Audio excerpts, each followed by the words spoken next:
ছাত্র জনতার লড়াই এবং সংগ্রামের মধ্য দিয়ে আমরা একটি নতুন বাংলাদেশ রচনার ধার প্রান্তে রয়েছি।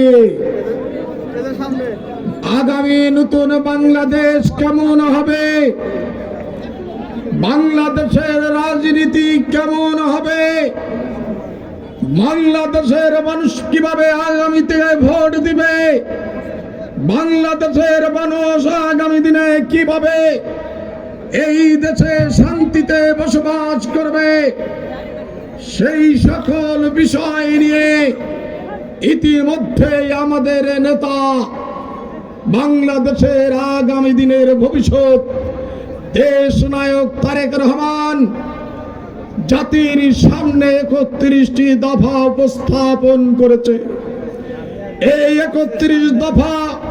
বাস্তবায়নের মধ্য দিয়ে আমরা বাংলাদেশে একটি নতুন রাজনীতি সৃষ্টি করতে চাই। সেই রাজনীতির আলোকে আজকে বাংলাদেশের মানুষের অধিকার আদায়, দ্রব্যমূল্য নিয়ন্ত্রণ এবং দ্রুত নির্বাচনের দাবিতে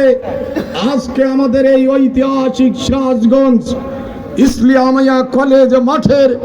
সিরাজগঞ্জ জেলা বিএনপি আয়োজিত আজকের এই সভায় সভাপতিত্ব করছেন আপনাদের রাজপথের পরীক্ষিত নেত্রী, যিনি বারবার উত্তপ্ত বুলেটের সামনে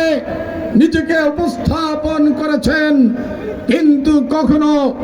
জনগণকে ছেড়ে পালিয়ে যাননি, জনতার কাতারে ছিলেন।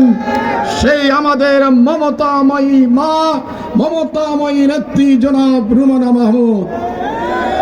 আজকে প্রধান অতিথি হিসেবে যিনি এসেছেন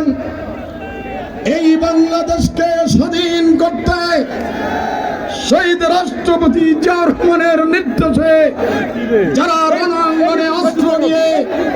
যুদ্ধ করে দেশ স্বাধীন করতে নেতৃত্ব দিয়েছিল, সেই বীর মুক্তিযোদ্ধা আমাদের বিএনপির জাতীয় স্থায়ী কমিটির অন্যতম সদস্য, আমরা যাকে সিরাজগঞ্জের সন্তান হিসেবে নাগরিকত্ব দিয়েছি, আমার